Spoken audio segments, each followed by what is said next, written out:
This is Jason Marsden, the voice of Duke from G.I. Joe Renegades. You're listening to the Geekcast Radio Network. It's nice to see father and son together again, playing a spirited game of hoops, You're not happy, are you? For years now, I have watched you give advice to everybody, but never me. Why is that? Why? You don't ask.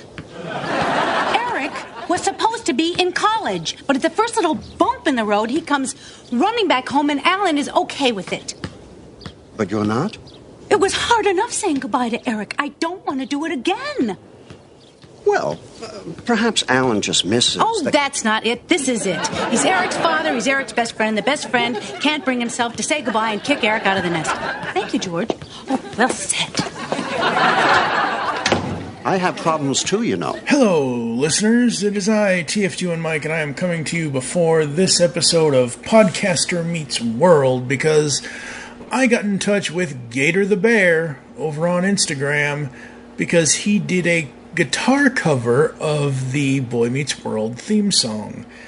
And I asked him if I could use it, and he generously said yes. His links to his personal Instagram and his band's Instagram is in the show notes on the website. So check this out. This is awesome. And get ready as Steve Megatron and I tackle Boy Meets World Season 5, Part 1, right after this amazing guitar theme.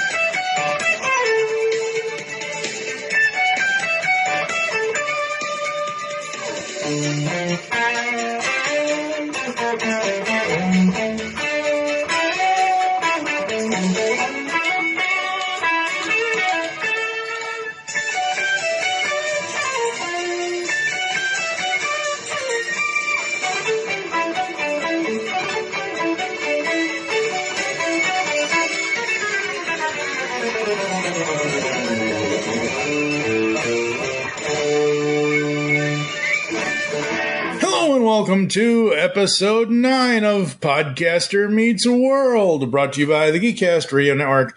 I am one of your hosts, TFG1Mike, and joining me from some unknown location is Steve Megatron. Hello, sir. Hello. Wow, it's not as echoey as it was before. You must really be up on that mic. Yeah, I'm eating it practically. Oh, boy.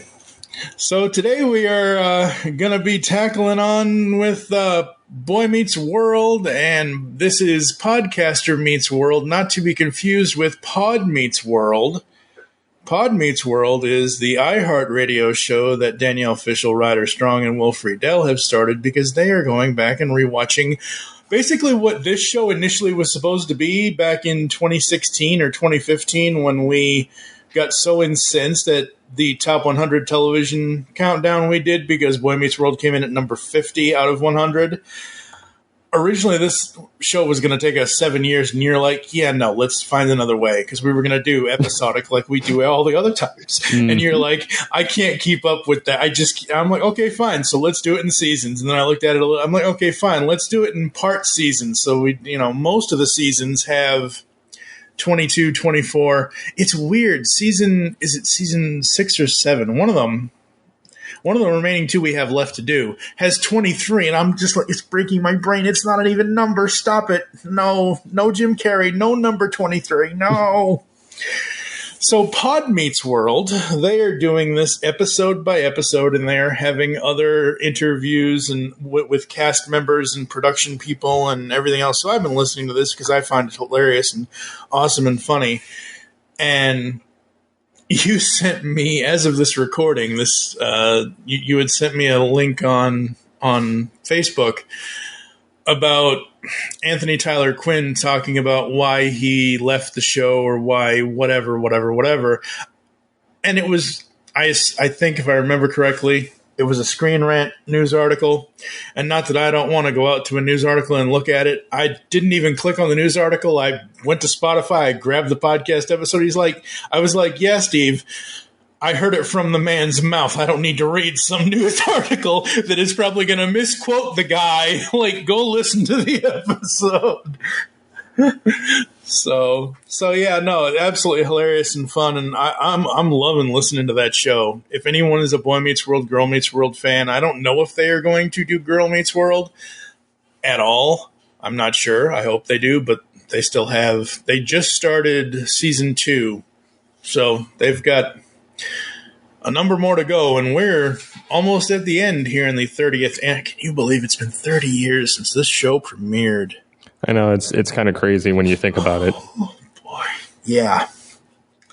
And season 5, folks, this is like season 4 had a lot of emotional moments, but I think they were still kind of growing.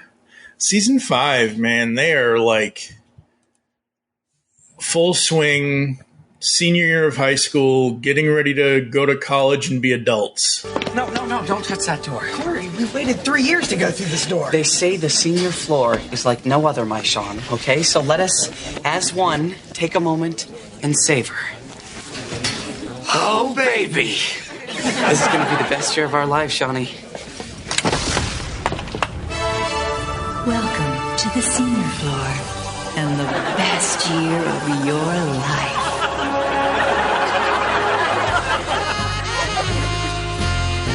You're seniors?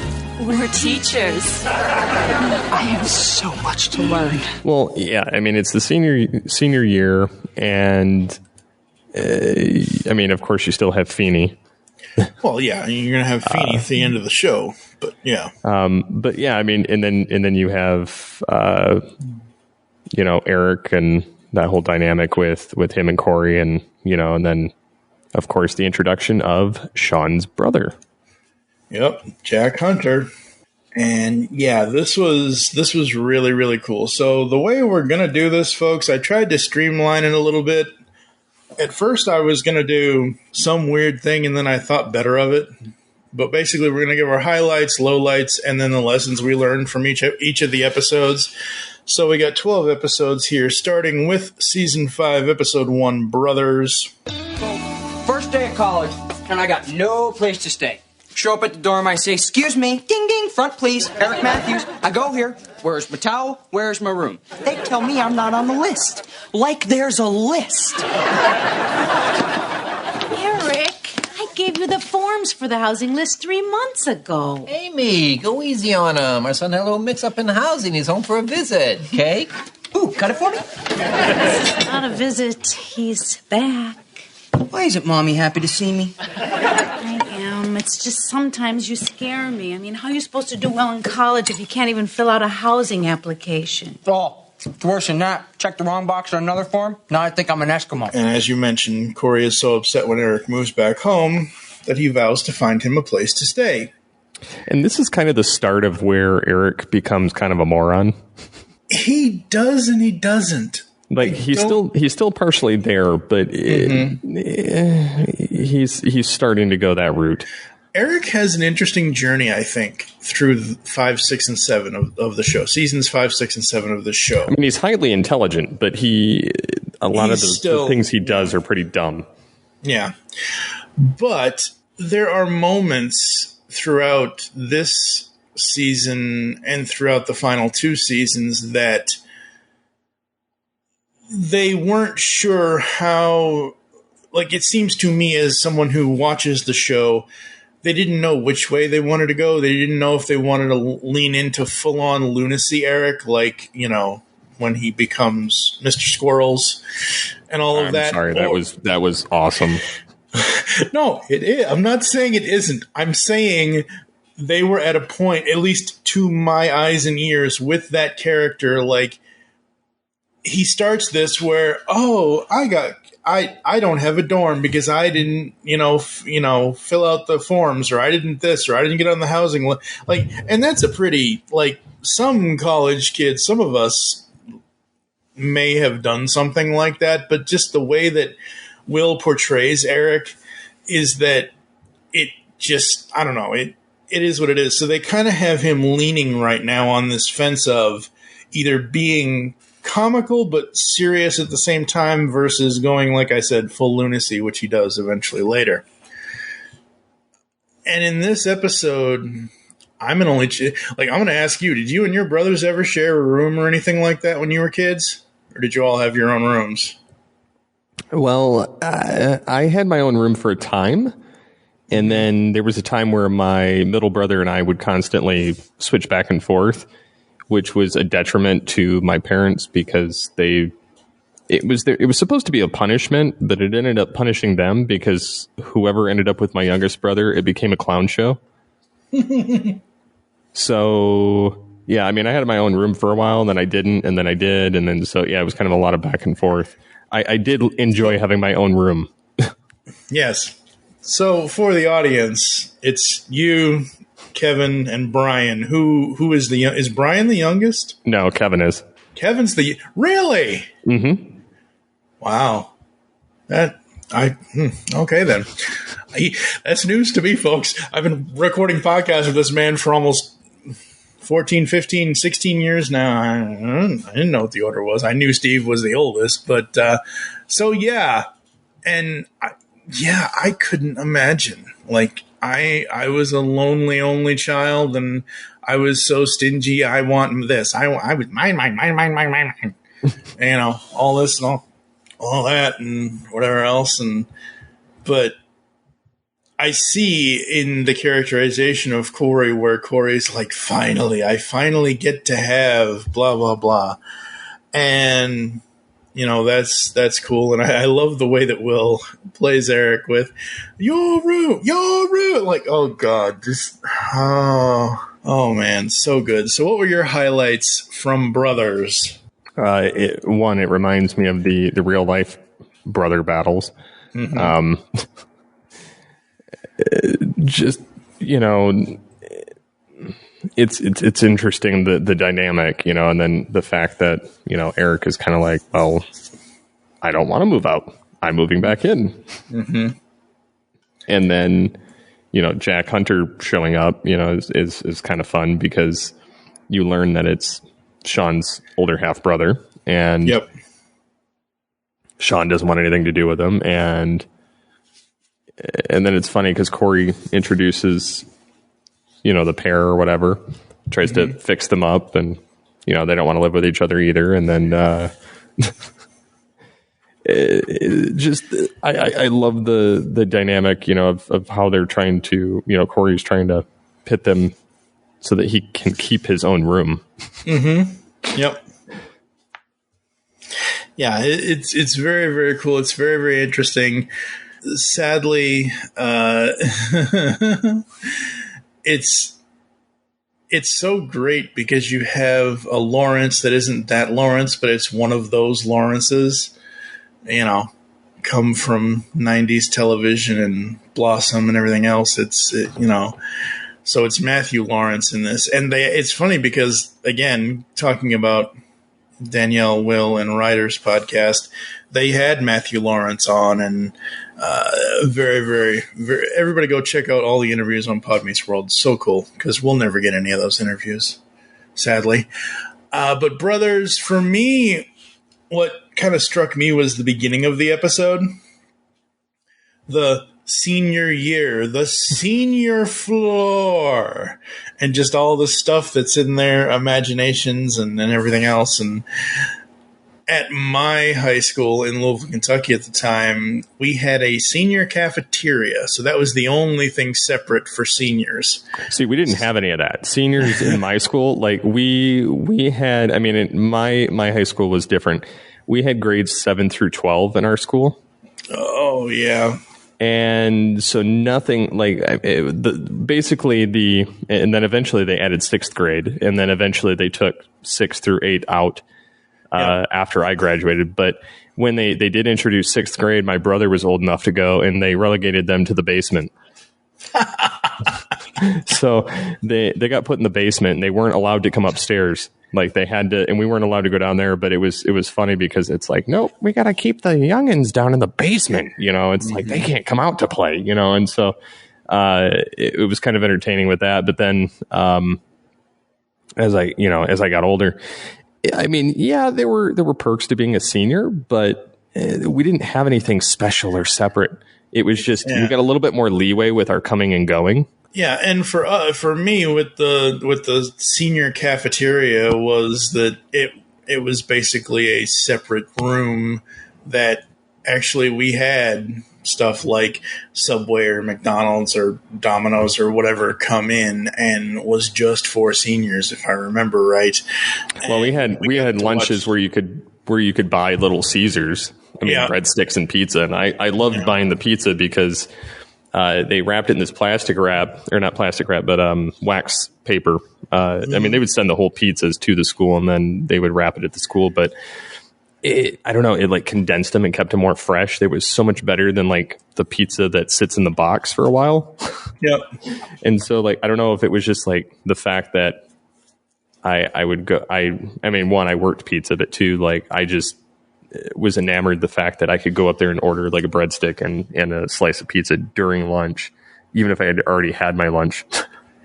Yeah. There was just something special about going up there and getting it. Yeah, absolutely. You have any lowlights from Brothers? Not really. I mean, it's of course, like the start of a new season, you getting, the dynamic of Eric kind of trying to figure out where he's going in life. Mm-hmm. And then, the plot twist of Jack, which is kind of the road that they're building for Shawn because they're going to kill off Chet. Oh, of course you have to say it that way. Great. Well, they did. Yeah. He died. I mean, the character died. Yeah. But I like how they kept bringing him back for flashbacks. Yeah. And or the ghost scenes. Yes. I don't have any lowlights for Brothers. I think it's an interesting start to the season. Like you said already, they're introducing this whole new dynamic for Eric and Shawn and Jack. And it seems to me that, and very much it's always kind of been this way, because Eric was the older brother. You have Eric and everything that he's doing, and then you have Corey and Topanga and Shawn and all of that and whatever else, and it's so very, very separate. So, yeah, very, very cool. Any lessons you learned from this episode? Don't be in a hurry to ditch your brother. Yeah. Yes, while it may be nice to have your own room, the time that you share will never come again. Mm-hmm. Yeah, very true. Very true, very true. I agree with yours. I have no specific one for myself because, again, it's all about brothers. And yes, I've had roommates over the years, and I've met people who eventually became roommates, whatever else, and we were friends for a while, but only while we were roommates, and those people have since left my life over the years. But it's like, I don't know, there's nothing in this episode for me to drag out a lesson. So the next episode is about to do laundry, unsupervised. Hello, do you know where your story is? Not in the hot water, it'll shrink. Oh, I should be there to talk him through this. He's an idiot. Cut the cord. Guys, this is Eric. His real name is Larry. He's my best friend Barbie's brother. But around us, he's Eric. Come on, Daddy. Come on, please. We all miss Eric so much, I hired Larry to be Eric. That's ridiculous. Does he play basketball? Hi, Mom. Daddy.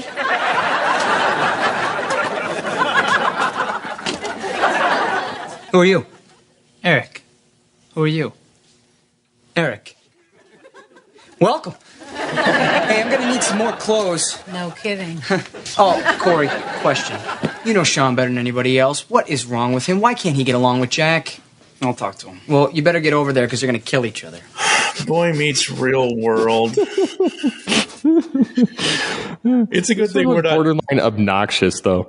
Yeah. So the only time this wasn't obnoxious is when Corey finally realized that he can't just stay behind the camera.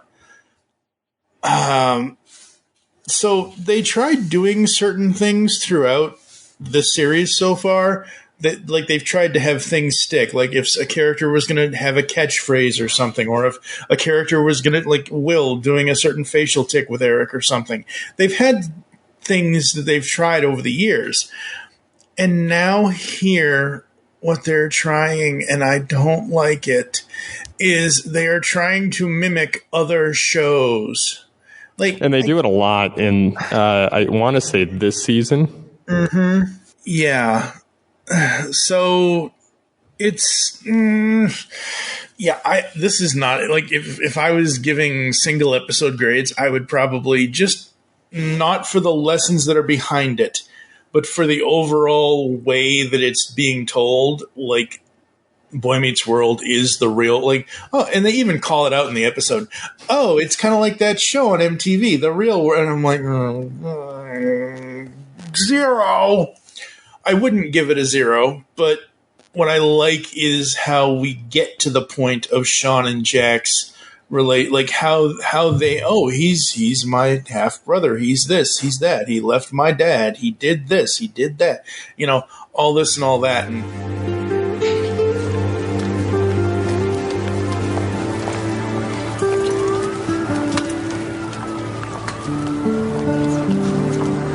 hey, look who's here.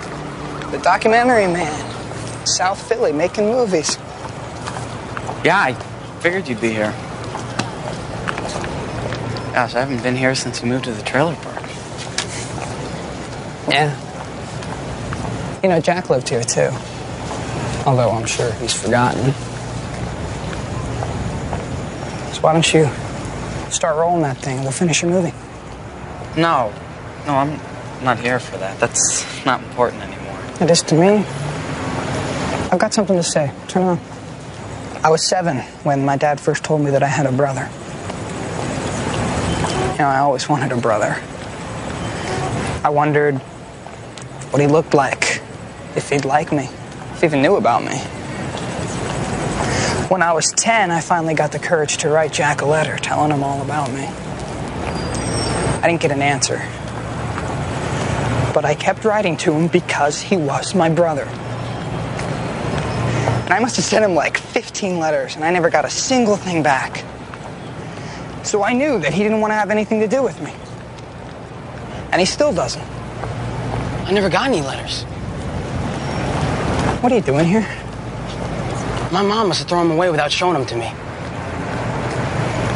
I don't believe that.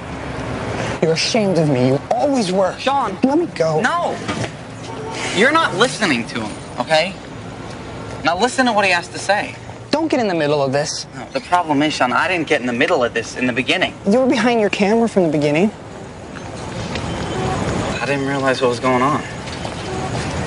Listen, it's not about my film anymore. It's too personal now. This is your life. Give it a happy ending, okay? we get to a point where they're, I guess, on the streets of Philadelphia, where it was Shawn and Jack's and Chet's old place that they used to live, which, to my knowledge, had never been brought up before, which is fine, and that's great. But we finally get to the point of Shawn, saying, I used to write my brother every day because I wanted to know what it felt like to have a brother, and I never got a single, and, we turn around and we see Jack. Oh, I never got the letters. My mom must have not shown them to me.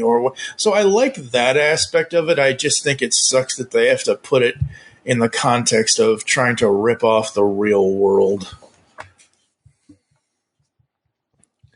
Yeah, and then you start to see, that some of the frustration between Shawn and Jack, mm-hmm. and the things that like the letters and mm-hmm. stuff like that, and so you start to feel for the characters because one's genuine and the other one's not, or is a genuine thing. The other one is purposely trying to mess with them, and it's and it turns out it's the parents. yeah. Because they both wanted to know each other, and this was their opportunity to finally make it happen. Yep. Yeah. And I got to say, for 2 episodes this season, my highlight. Replacement Eric? No. I love that Morgan did that, but no. Well, they started throwing in more quirky things like that, you know? Yeah. And so it's really funny how they keep doing it through the series as it goes, but it centers around Eric. Yes. No, but for two of these episodes, and this is one specifically, is Paul Gleason is Vernon from Breakfast Club. And the dean from great actor Paul Gleason. He was Clarence Beeks in Trading Places, and was he Clarence Beeks in Trading? Yes, I think that's what his name was, right? Yeah, Clarence Beeks. Yeah, whatever happened to Beeks? We don't know. And he ended up in the ape costume and all that stuff. I just want to go to college. I just want to do the work. Hey, I like you too much to let you do that. Oh, thanks, man. Hey. Odine? Not now. Okay. Hey. He's gonna love us. Odine? You don't listen, do you? Jack, pal. What? Bow your head. Sir, I'd actually just like to discuss with you a paper that we're writing and perhaps even establish the type of relationship I had with my former mentor, Mr. Feeney. You know the kind of people that have mentors? People who can't think for themselves. Weak people. You're in college now, buddy boy. The big leagues, the show. I've got over 25,000 students in this university, and each one of them lined up to kiss my dean butt. Looking for an easy way. But I'm going to tell you something. The only easy way is the hard way. You don't say much, pretty boy? I'm very scared, sir. Good. That's how I became the dean. We are so in. But, you know, everybody knows who Paul Gleason is, and I'm looking through the man's filmography, and I'm just like, oh my God, he has been in so much. Like, his career kind of, okay, it started, his debut was in Panic in Year Zero in 1962 as an uncredited acting and film debut. But basically, from Trading Places till when he passed, because sadly he's no longer with us. He hasn't been with us for like, I'm trying to remember when he passed away in 2006. Wow, I thought it was a lot later than that. But I thought so too. I could have sworn I saw him in stuff later, but evidently not. Yeah, not. But seeing him here as the dean, and he, you know, it's not technically the same character as Breakfast Club, but it's similar along those lines. And I just thought that was so hilarious and so interesting. Hi, Dean. It's about time, sir. How did you get in here? It's after hours. This building is locked. You're trespassing. You know that. You're violating my personal property. I could have you both shock therapied. Dean, we really need that extension. In my entire 27-year dean career, which spans 5 colleges on 3 continents, including China, Watong Lai Bote Len Hu Shu Song Fong Kwang Yen Chi.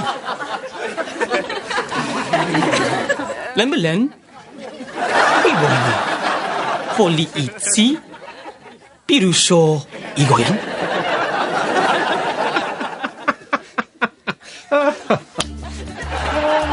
Okay, just bought us a month.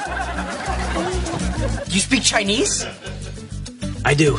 I gotta say, besides the overall theming of this episode for lowlights for me, though, is that even though we finally get to a point where they get the truth from each other, but the constant assumptions of Shawn towards Jack, and Jack even tells him...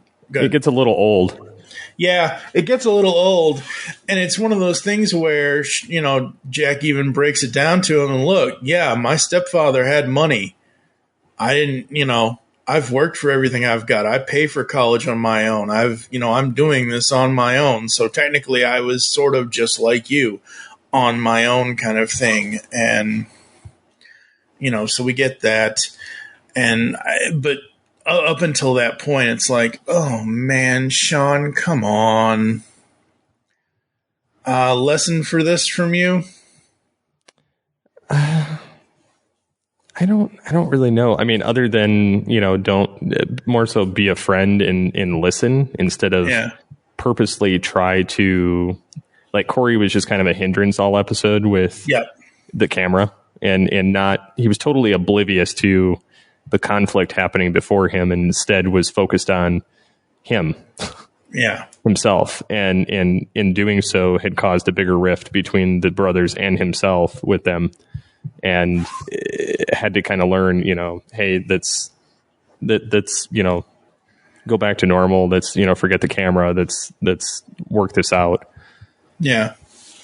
Yeah, I'm right there with you. And the thing of it is between Corey and Shawn, they both learn lessons. And the lesson, like you said, is all of that. Like, and this was, I believe, the soft debut of Angela Moore with Trina McGee Davis as Angela in this. So we kind of get her introduction a little bit. Well, and the Dean really doesn't show up until the next 2 episodes.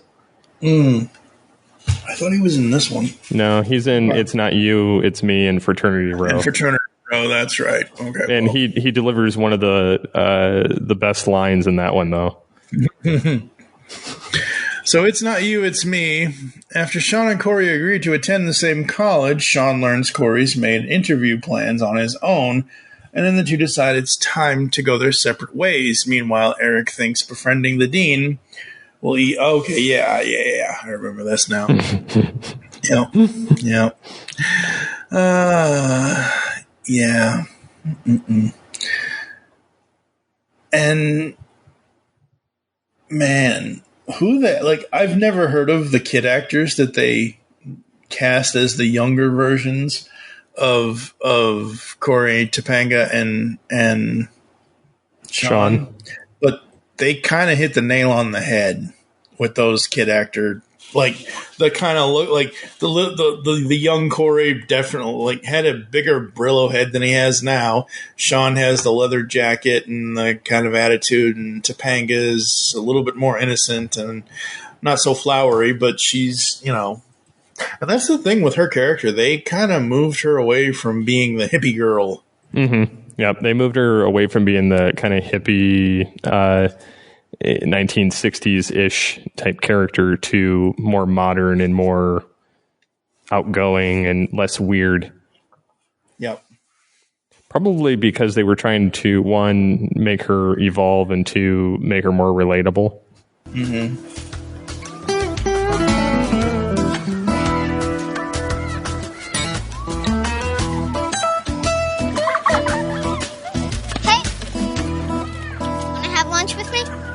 Should. Those guys say that you live in a trailer park and I shouldn't like you. Oh, well, if you want to have lunch with me, I'll be right here. Hey, Topanga, look, I'm a llama. Look, I'm a Corey, I told you not to play by the llamas. Help! Help! Somebody! Help! Help! Help!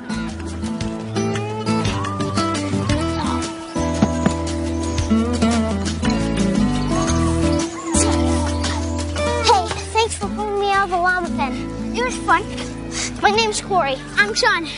Hi, I'm Topanga, the wife. I'm sorry I didn't have lunch with you. My friends were wrong. They're not even my friends. I'll be your friend. Really? Just promise me when we grow up you won't go to college and leave me. Okay. Friends forever? Forever. Stop it. You're boys. Stop it. You're boys. Yeah, absolutely. So the whole point of this one episode is that ever since they were all kids, Corey and Shawn were supposed to go to college together. And, Corey, and what I love about this is that, Corey says, oh, I've only been putting letters out. And then you turn around, Topanga's like, oh, well, I applied to Yale. And he spins on you applied to where? Like, I like that whole juxtaposition of how he and Shawn are dealing with it, and how Shawn believes that Shawn isn't smart enough or doesn't have enough money to go to college to pay for the education or whatever else. Whereas, does Corey really? Like, what surprises me about some of these conversations is that I think Topanga is one of the three that only mentions that she may or may not have a scholarship somewhere. Like, these guys are fairly smart for them, at least for every single class that Feeney has taught them for the last 12 years. Okay, yes, there was, Mr. Turner and I don't even remember Eli. Mr. Williams was Alex Desert's character. That's right, but he was only media arts at the time. But yeah, Mr. Turner's gone. Mr. Turner left at the beginning of the season, kind of thing. Obviously, the last time we saw him was his motorcycle accident that happened. But yeah, it surprises me that none of them mention trying to get scholarships or trying to go through the whole thing of financial aid for school and like. None of that is brought up to and I've watched these episodes at least 4 times before we did this episode of the show. So, I don't know. Yeah, and the episode's kind of funny because, you get Shawn and Corey arguing just based on the college thing through the whole episode. And you start to see a little bit of smart but stupid Eric in this one, more so. Yeah. And the more he's around Jack, like the more they try and make Jack look smart, although he's dumb in other areas. Yeah. And so they're both dumb, but in different areas from each other. And then probably the dumbest thing is trying to befriend the dean. Yeah. Because Eric is just like, well, I was friends with Feeney this whole time. Why can't I be friends with him? I mean, it's sound logic, I guess, but... because he even goes after he gets like shut down by the new dean. He goes and talks to Feeney about it. Because Feeney is his friend, and because at this point, see, and again, like I know Eric is supposed to be the older brother, but I don't remember if if Corey and Shawn are graduating now, Eric should have already been out. Like, the fact that Eric is having to apply for housing at Pembroke, like, he's the older brother. He should either already be in college.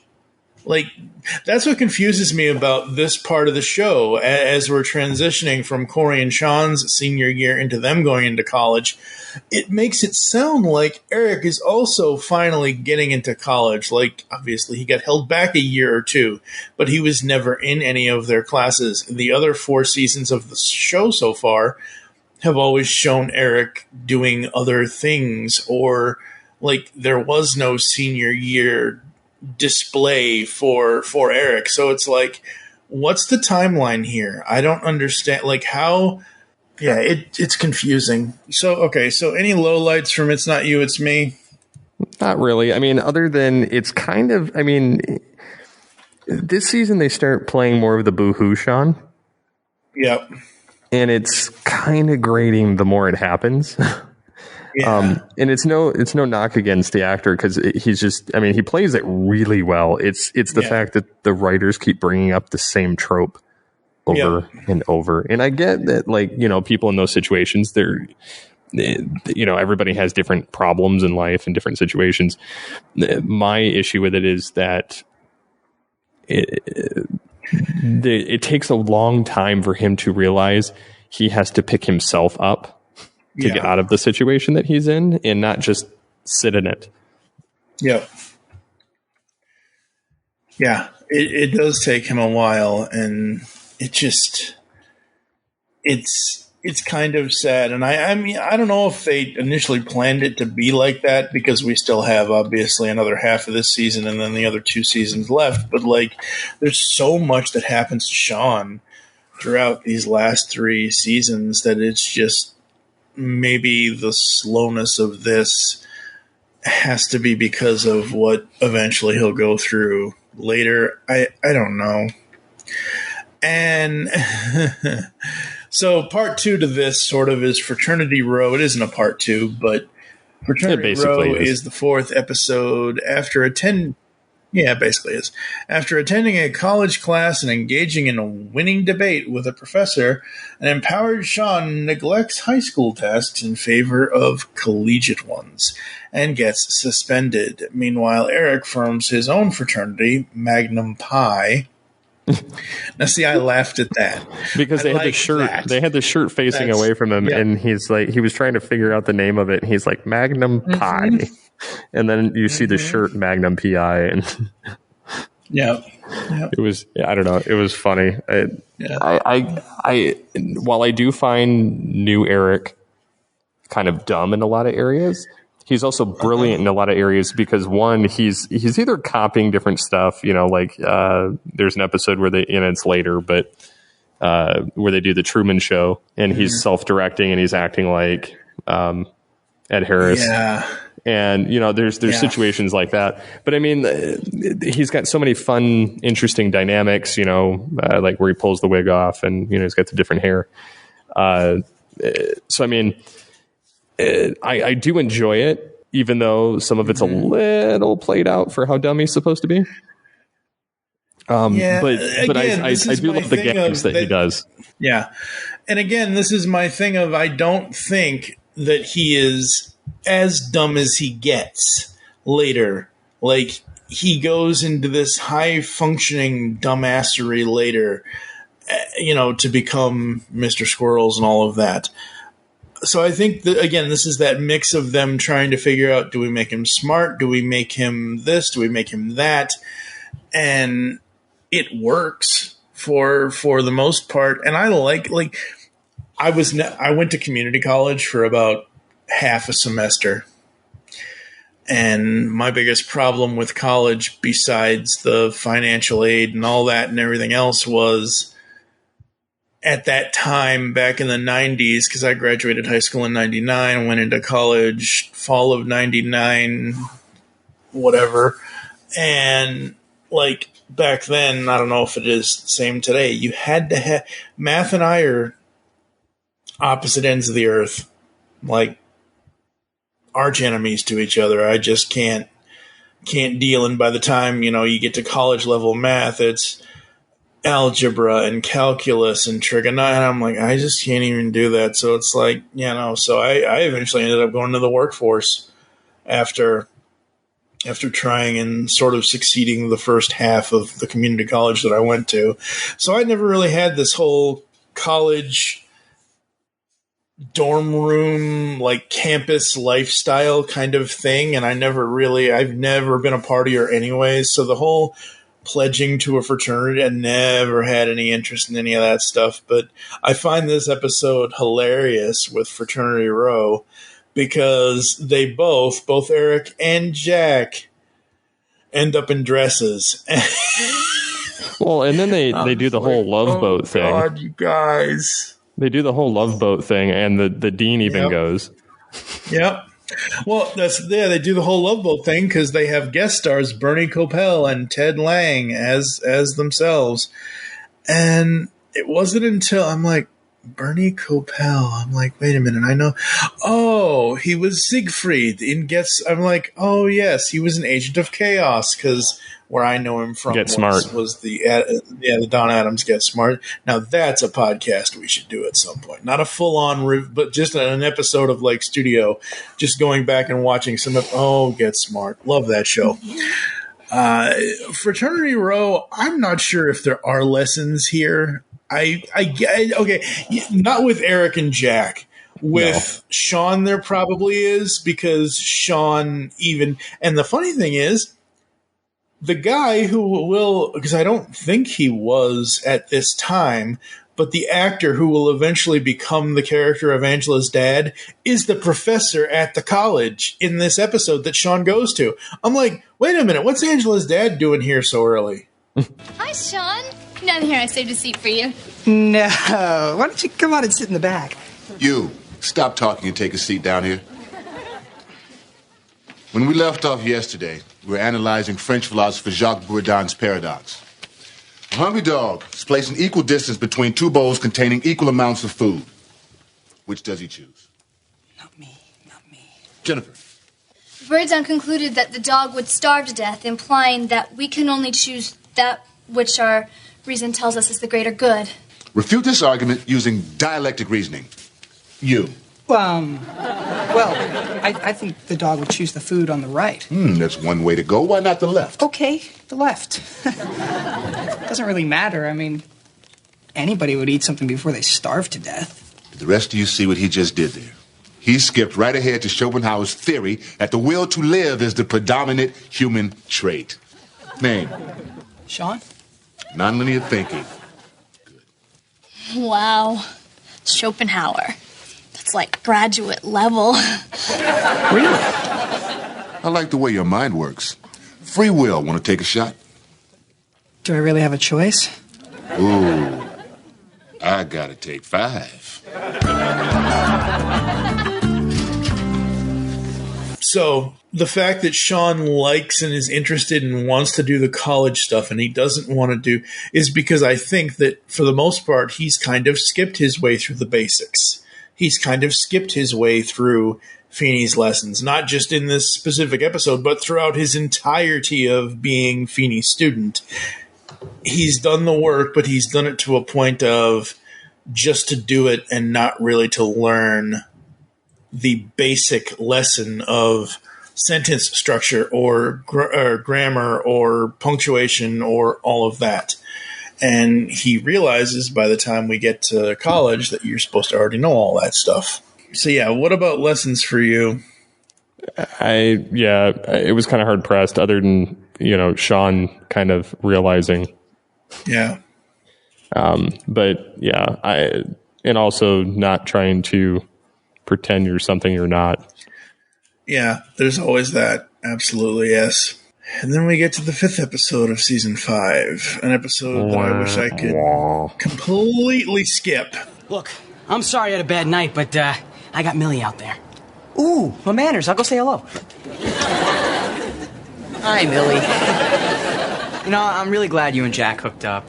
He doesn't have a lot of friends here. It's very important for me to have Jack. Don't get in my way.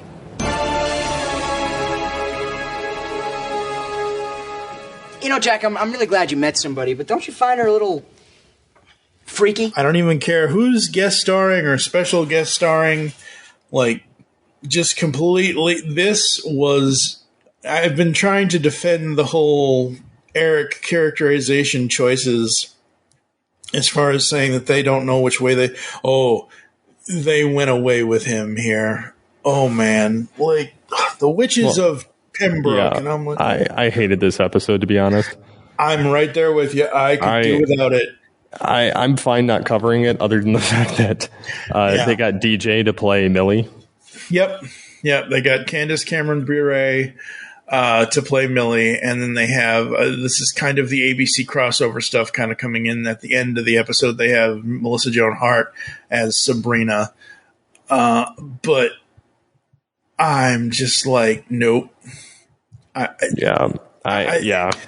It makes no. So okay. It's not you, it's me is characterization. Fraternity Row is seeing about how college life is. We go from Fraternity Row to the Witches of Pembroke, and I get, that's why. Dumbass. Guess when this episode aired? Halloween? October 31st, 1997. Yeah. That's why this episode is here where it is.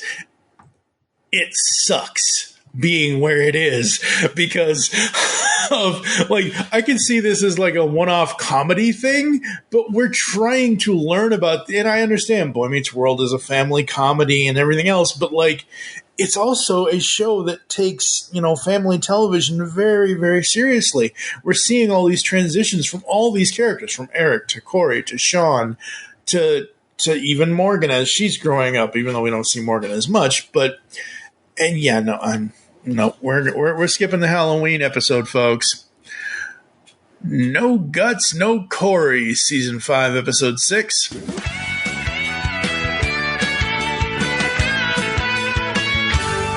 those darn hippies. They talk about free love, then they want me to chip in for gas, like I got a wallet.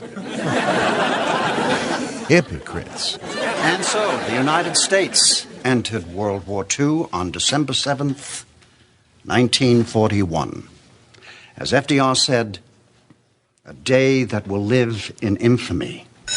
Oh, I want to thank those of you who brought in some of your family mementos. It helped to show that this war was not just a point in history, but an event that touched all our lives. Thank you. Hey, listen, can I see that picture of your grandparents again? Sure. Wow. They look very much in love. Yeah, they still are. You know, he asked her to marry him on December 7th, 1941. Wait, I know that date. Help me out here. Pearl Harbor, the day that will live in infamy. Feeney was just talking about it. You listen to Feeney. Oh, my God.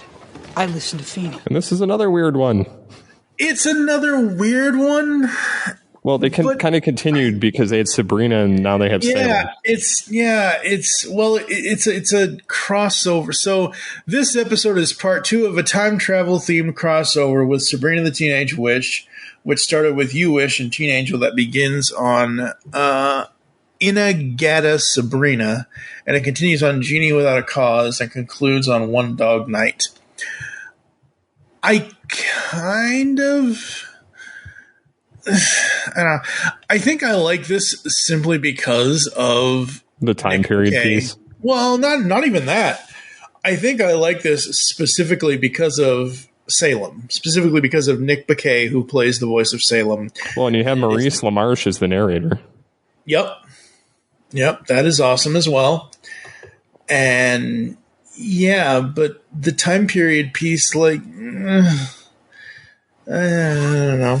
So I didn't mind it because I liked first half of the episode, or first half. But I mean, overall, it's not bad. It's not one of my favorites, but it's an interesting take, regardless. Because I mean, Corey loses his memory, and it's kind of showing that he'll.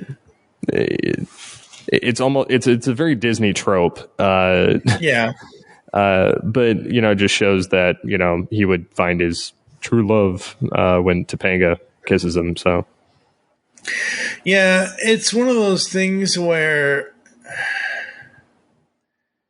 again, you have this season is so weird. You have 4 episodes in a row that are all character building in various ways. And then you have The Witches of Pembroke and then No Guts, No Corey. Witches of Pembroke is essentially completely forgettable for the most part as far as plot line and storyline of the characters. This makes sense. The No Guts, No Corey episode makes sense with, him having to perform duty and go to World War II and go fight and this, that, and the other thing, and the whole, Shawn, you should marry Topanga and blah, blah, blah. And at the end of it, though, it's like, I don't know. It's just weird. But, yeah, Salem. Gotta love Salem. Mm-hmm. All right, so Season 5, Episode 7, I Love You, Donna Karan. What did Topanga mean about me being afraid to commit? Most relationships don't work out, and I just want to get out before anyone gets hurt, okay? Shawn, we just want you to be happy. Hey, look, somebody left their purse. Hey, Mr. Feeney, we found this purse. Who runs the Lost and Found? I do, Mr. Matthews. I teach English, history, and film, and I run the Lost and Found. We'll put up a notice. Would you? Maybe you should go through it and see if there's any ID. No, not gonna. I once went through my mom's purse. Yeah, I can't look at her anymore. Okay, stand back. I'm going in. Okay, no wallet, no ID. Well, there's got to be something in there that lets us know who she is, right? Lip gloss. She cares about her lips. Kiwi mango. No way. That is so sexy. Do you know that the Ted Koppel show called that the lip gloss of forbidden love? And look at this, a book of sonnets. Shakespeare. I hear he's good. Notice the bookmark.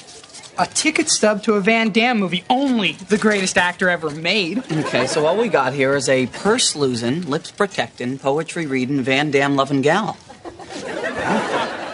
I'd give her 2 weeks. Shawn's steadfast rule of dating girls only for a fixed 2-week period leads him to break up with Angela, and then he finds himself falling in love with the owner of a lost purse he finds, since the contents indicate that she is the girl of his dreams. Meanwhile, Eric studies for a test with the help of an invisible Mr. Feeney, while Jack wonders about Eric's sanity. I loved that. Yeah, me too. The invisible Feeney. It was, I don't know, something about it. It was just entertaining. Mm-hmm. Absolutely. So this is another two-parter because this is I Love You, Donna Karan, and then we have Chasing Angela next. But we're going to focus on I Love You, Donna Karan first. I love this episode because I love that we're finally getting Shawn and Angela. We're getting the beginnings of that and all of that.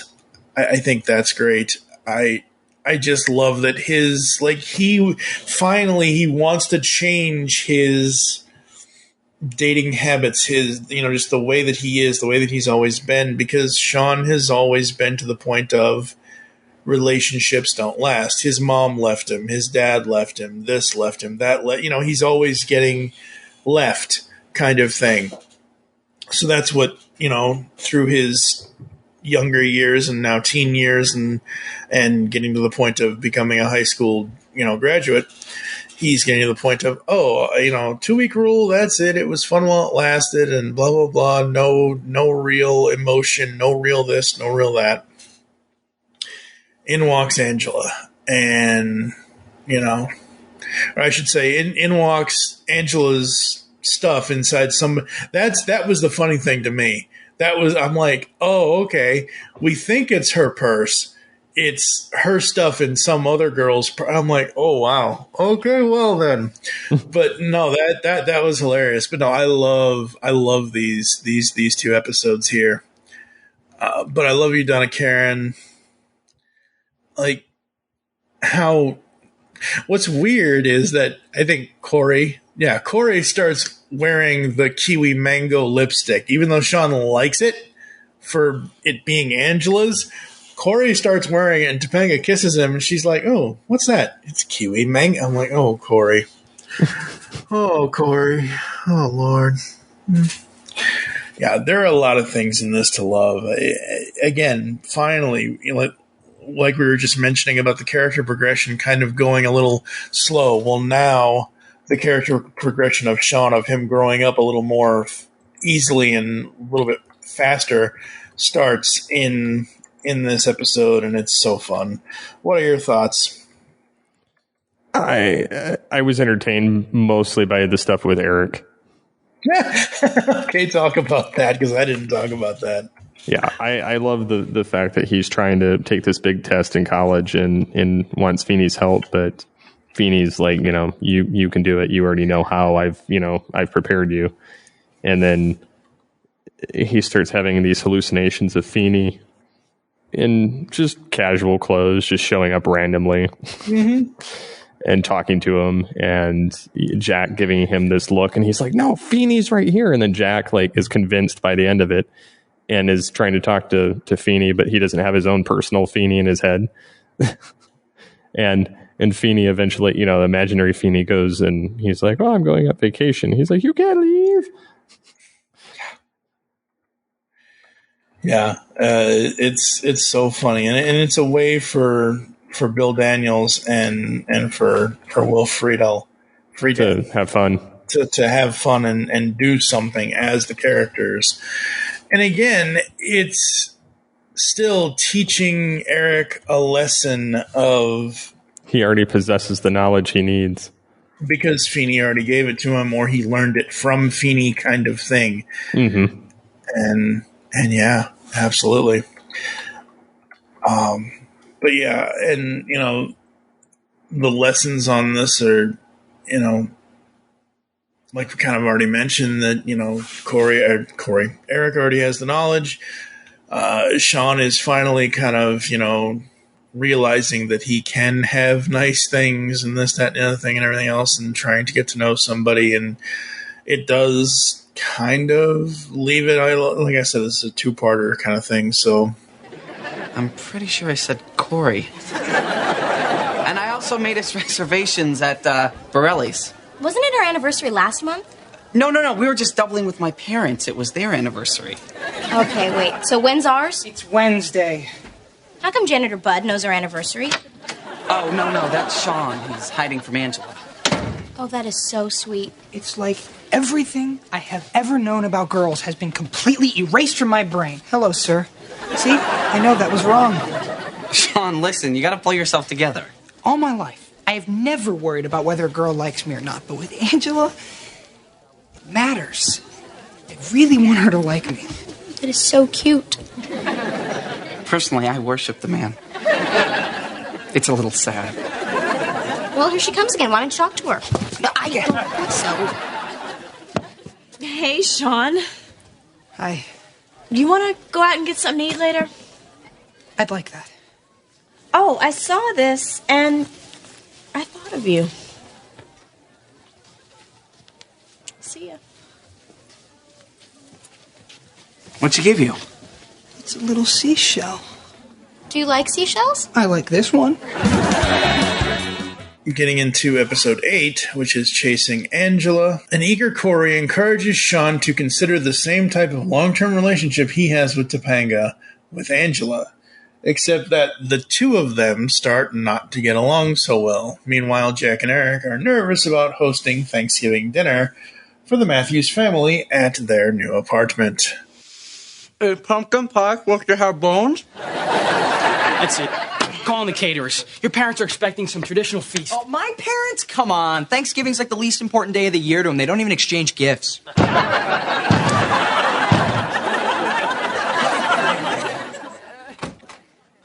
Hi, Jack. Hey. Eric. Hey, I know you guys are busy, so I'm going to get right to this. Thanksgiving is the most important day of the year to me. I'm sure Eric told you that. No, he didn't. Yeah, I did, Daddy. Here's what he wants to hear. 30 years ago, I sat down to Thanksgiving dinner with my grandpa, Charlie. We feasted on turkey, stuffing, cranberries, yams, and pie. Then we sat down. I watched my first football game on TV, sitting on my grandpa's knee. He gave me this watch. And then he went upstairs to take a little nap and died in his sleep. Daddy, I miss Grandpa Charlie. 3 days till turkey.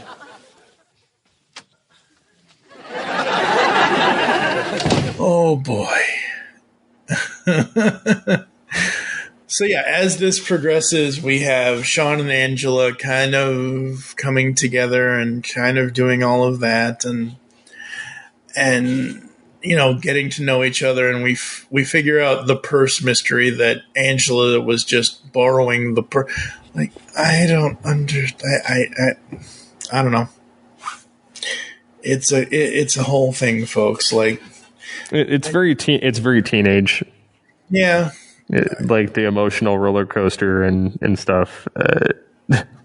Yep. Yeah, and then you know, doing the restaurant, the fancy restaurant, and everything else.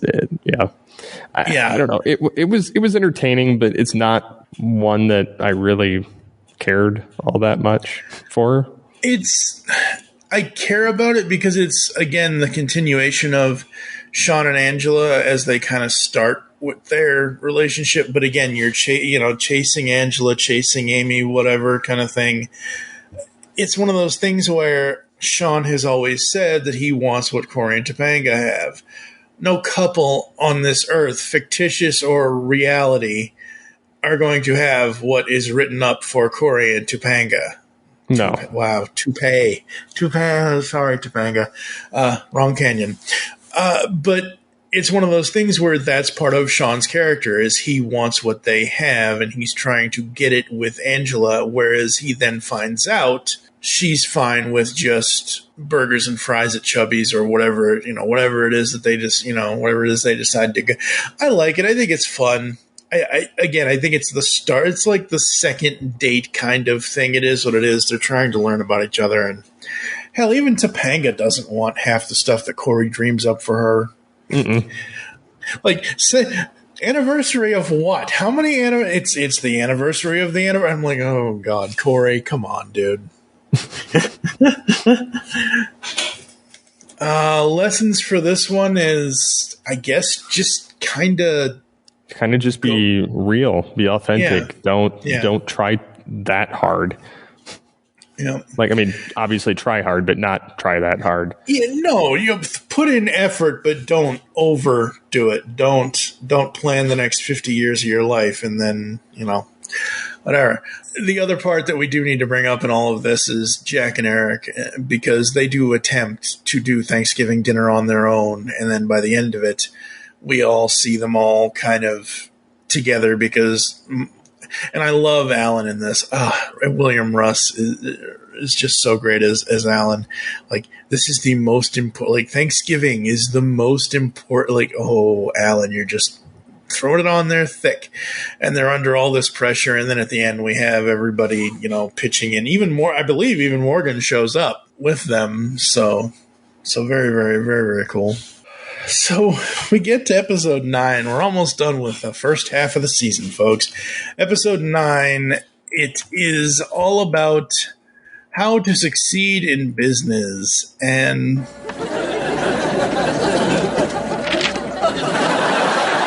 that is exactly the type of behavior that is going to get you fired from the work-study program. Oh, nobody gets fired from the work-study program. Let's try and have a good time. They're not paying us to have a good time. Corey, they're not paying us at all, which is exactly why the CEO of this company is going to get a photocopy of my butt. They're paying us in experience. Working in the mailroom? A lot of people in this company started in the mailroom. I began right where you're standing 43 years ago. You see that? And where do you work now? Right where you're standing. Move. 33 years with the same company. Wow. You must really love advertising. Advertising? Is that what they do here? I remember watching this episode, I think, when it aired.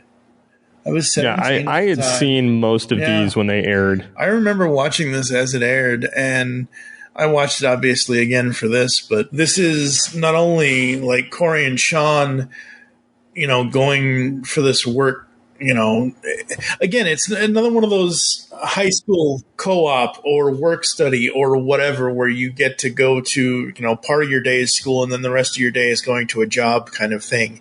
And you have Corey and Shawn going to the same job. And Shawn, what are you doing? Hey, I may not know much about business, but I do know that when a phone rings, you answer it. Hello, Keller Marsden. Nope. I don't see him. Can I help you? Shawn, hang up the phone. Hang up! What are you yelling for? Oh my God, they're yelling. Yell back! If you were supposed to have it today, and it's not there, don't you think that we have a very good reason? Mr. Beck, we weren't going to send those ads out until they were perfect. Uh-huh. You'll have them Monday. No, thank you, Mr. Becker. Who are you? His name is George Feeney. Shawn Hunter. Work-study program. Who are you? Tom Morris, Vice President, Keller Marsden Advertising. Oh. You just got a phone call. I heard. I like the way you handled Becker. Turns out Shawn is more successful at the work-study jobs than Corey is, and he's a whiz at public relations while Corey gets stuck in the mailroom. Actually, he gets stuck as a janitor after he gets fired. Well, it kind of shows you that you are not your circumstances. Yeah, absolutely. And this one is also when Eric says something to Amy about doing something with her life, about doing something, like she's raised her children. Like, yes, she still has Morgan, but Corey is, graduating high school. Eric is already in college, kind of thing. And he basically encourages her to go back to school. And Amy ends up in the same creative writing class as Eric. And Amy does some very real world creative writing. And oh yeah, it's creative. Well, it's based on reality, so at least reality of the series of, how she felt when she was, first dating Alan and marriage and giving birth to Eric. And Eric throughout all of this is like, I can't hear this. It's so good. Next, we will hear from Amy.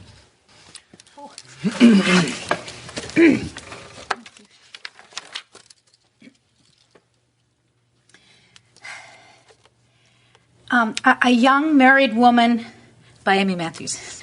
Oh, this is great. 1,000 words on dryer lint. The wedding was over. I was 19 and about to embark on a new life.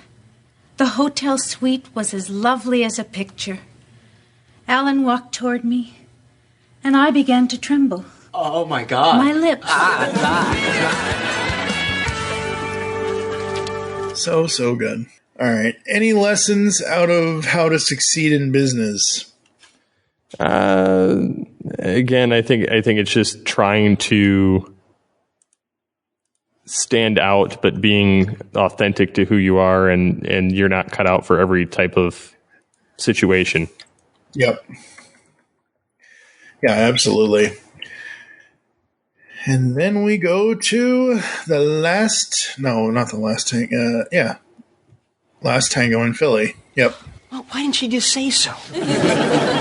Women, man, they speak in code. So Angela and Topanga get jobs at a Mexican restaurant, and they start dancing the night away with two handsome, suave co-workers, and Corey and Shawn are loco with jealousy on this, and soon they, along with Alan, Eric, Jack, and Mr. Feeney, try to figure out the hidden meaning behind women's words. Dun, dun, dun. This was good. This was fun. This was interesting because I like all of the men of the show kind of trying to getting together and trying to figure this all out. And you would think that Feeney would have some sort of answer for this, and I'm glad that he just does. Nope, no clue. Hey, guys.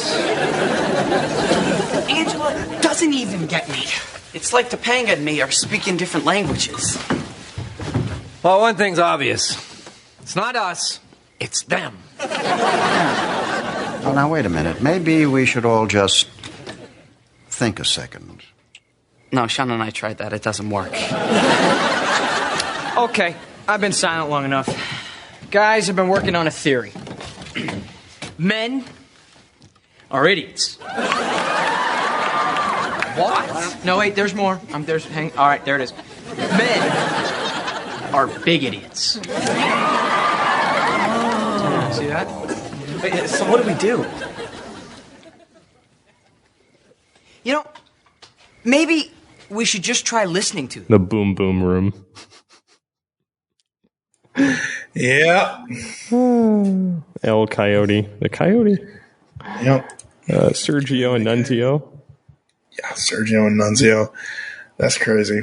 But yeah, I mean, I like this one. I think it's fun. Again, I'm wanting more of the growth storyline for them. But I mean, that they have to. Corey and Shawn have to grow within their relationships. Like, they can't get this jealous all the time when the girls aren't even doing anything. No. But there was the other thing too. Like, it's very much of male and female brain not being on the same wavelength, because the men don't see a problem with certain things or think that their gift or what they did is just fine, and then the women have a totally different perspective on it, which is why Corey and Shawn are offended by their going dancing because they don't want to. Yeah. And then Alan, angering Amy, and then Feeney not understanding that he's being hit on, and Eric has to be like, "Hey, dude." Yeah. But it's funny because Feeney and Eric, they work well together. You have this highly intelligent man and this guy that is seemingly an idiot, but he's, with people, he knows people. Yep. Yeah, absolutely. And it's just one of those episodes where it's like, okay, it's a learning episode. It's a teaching episode. It's an episode, like you already mentioned, about the sexes and and all that, and how everyone approaches it differently kind of thing. And yeah, I like this one. I think it's fun. Since the beginning of time, men have been idiots. This will make up for it. I think it's good. I think the first half of season 5 it's a mixed bag, but it's a mixed bag in a way where you think you're expecting one thing, but you get another that is actually better. You know what I mean? Like, take out the episodes that we don't really need in there, like the crossovers and things like that, and Boy Meets Real World. Ugh. Just the overall premise of Corey behind the camera. Anyway, it's interesting how we've gotten to this point, and we get to the penultimate episode of this first half with a very Topanga Christmas. Corey wonders if he's being henpecked when Topanga spends the holidays with the Matthews family and takes charge of the festivities.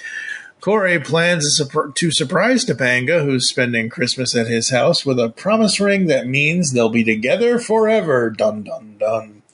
But he's unnerved by the moments of doubt when, after learning that he and Topanga, who have so much in common, have very different holiday traditions. She drinks cider rather than eggnog, she prefers fresh cut tree to an aluminum one, and she opens gifts on Christmas Eve, not in the morning. When it seems unwilling to compromise, Corey has serious misgivings about the ring and their future. Hi, guys. Thanks for letting me spend Christmas with you. My parents went on a cruise to Barbados, but I told them no, I wanted to spend Christmas with Corey. Hey, why don't we toast Topanga's first Matthews Christmas with some of my special eggnog? Yeah. There you are. This is really good. Have you guys ever tried hot mold cider? No. Nog, we're an eggnog family. Wait, if this is tradition, I would never want to interfere with tradition. It's just that, my family's always had cider. Well, we could have both, huh? How? You're seniors in high school. Well, and you got to remember too. I mean, it's that teenage mentality, but also because they've not lived together, they have no idea what they're getting in for.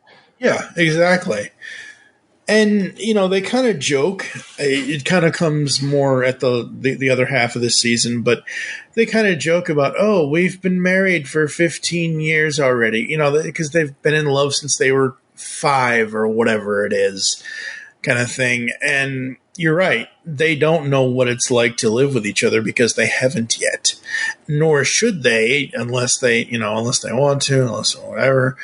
But yeah, that's the whole thing about relationships is that you don't, and we'll say this much, much later when we get to part 2 of season 5, you don't want to date the same person as you don't want to date yourself. What's the point in dating if you're going to date yourself? You can just be with yourself, so having those differences and, if you like them, you like them. If you don't, if you like eggnog, fine. If I don't like cider, fine. Whatever it is, we'll just kind of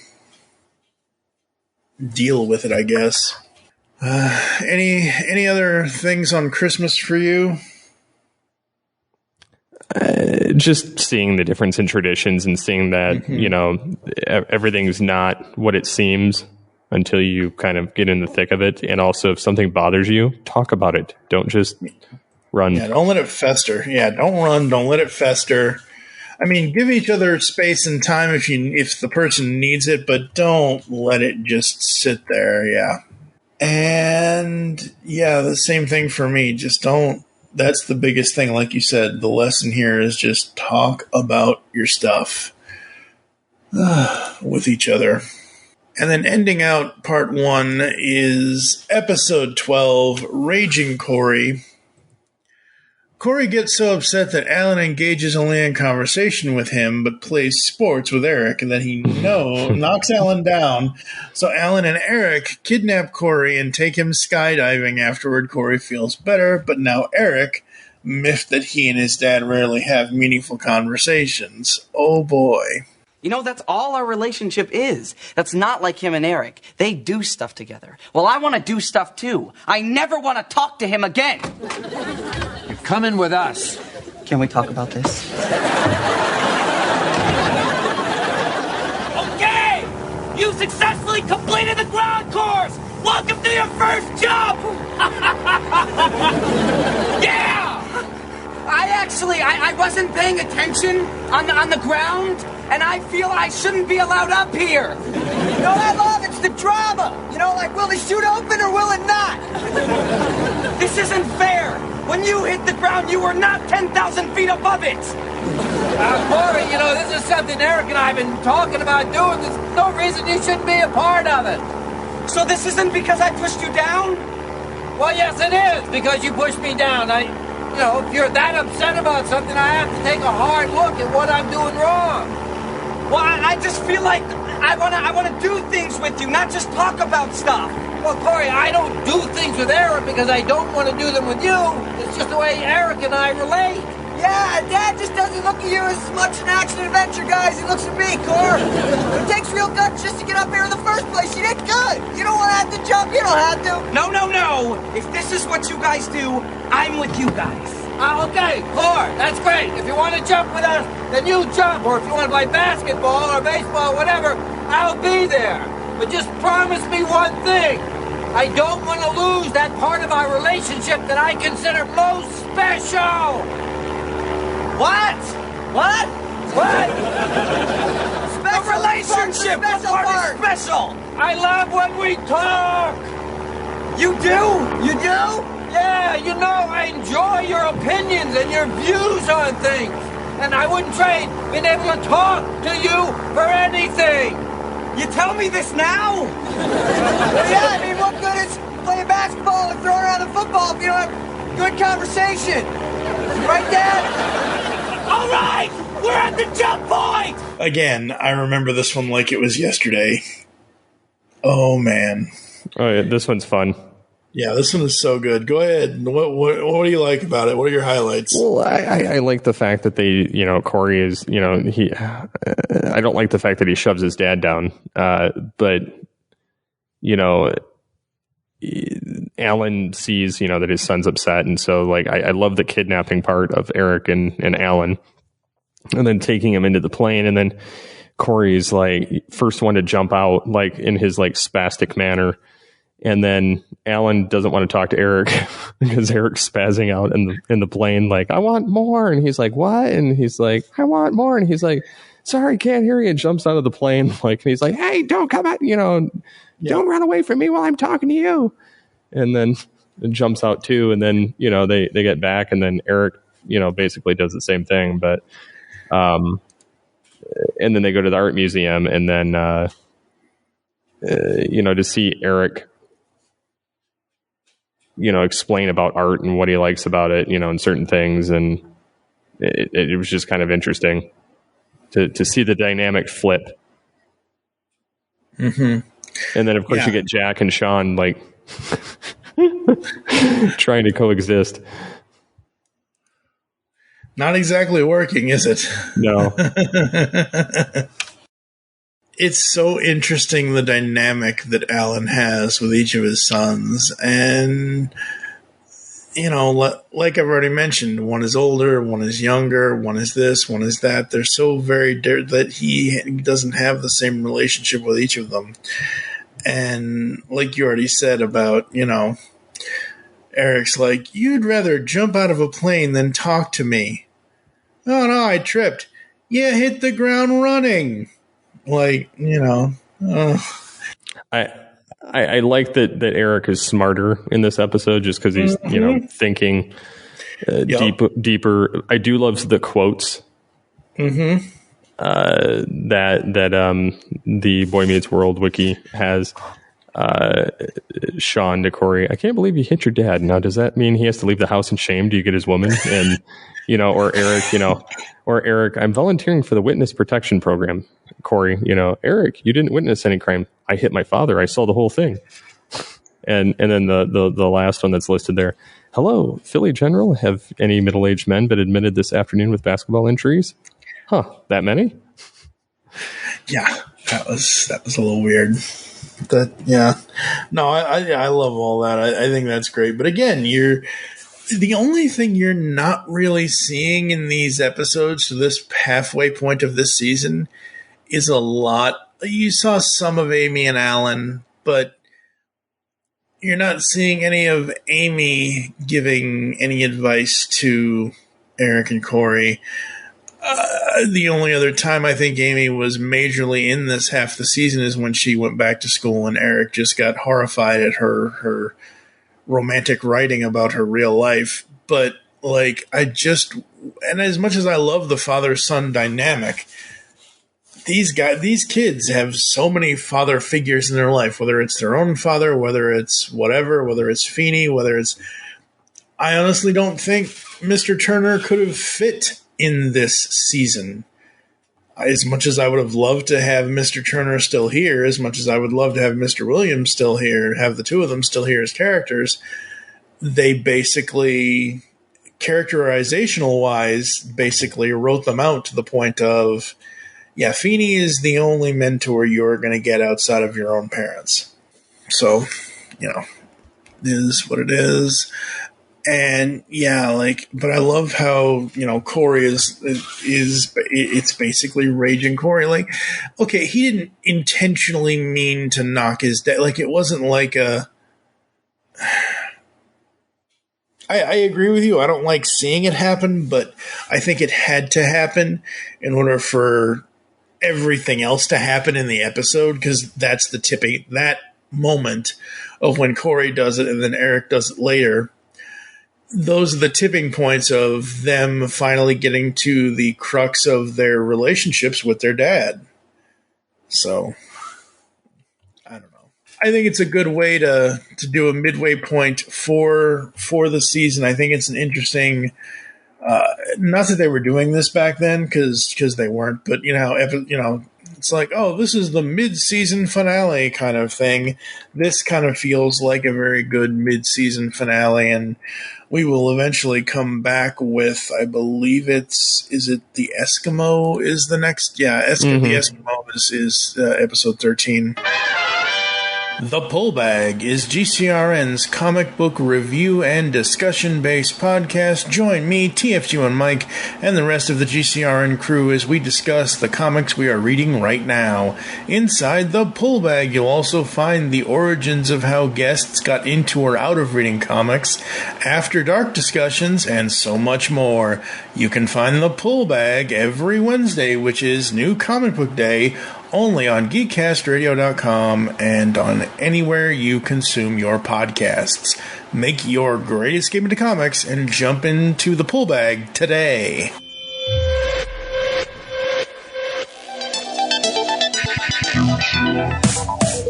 Like science fiction? Of course you do, or you wouldn't be listening to the Geekcast Radio Network. Well, the Marku 42's Universe podcast is an award-winning sci-fi radio show that's been around for over 10 years. We cover everything from Doctor Who to the MCU to pop culture and everything in between. A new show drops on Tuesday mornings on the GCRN website and all of the major podcast platforms. So listen to the Marku 42's Universe podcast from the universe and beyond. Yep. Good halfway point. Yep, absolutely. Was there anything that basically sticks out to you the most? Any moments, any characterizations, any characters you like or dislike so far in season 5 than you already had? Nothing I really disliked per se. I mean, it's just, there was some stuff that just, a lot of episodes I just didn't care for, and it gets a little bit more dicey as the second half of the season comes, as far as character dynamics. But, I'll wait until that. Yeah, those character dynamics, oh boy. Yeah, especially the second half of the season. Yep. They are definitely going to be changing up a lot of stuff, and it's very interesting to see where things are going. So, folks, as I mentioned this, or maybe I didn't mention it, this is 2023. I know I mentioned that it's the 30th anniversary, but it is the 30th anniversary. Steve and I are going to be trying our best to finish out Podcaster Meets World this year, which does include Girl Meets World, but I know we'll at least get Boy Meets World done. And yeah, next time is part 2, where we cover episodes 13 to 24 of season 5. You can visit the website, geekcastradio.com, where you can listen to and comment on all of our content. Send email to feedback@geekcastradio.com. You can follow us on Twitter @geekcastradio for the show. I am @TFG1Mike. What is your Twitter? @SCP21. Become a fan on Facebook. Go to facebook.com/Geekcast Radio Network.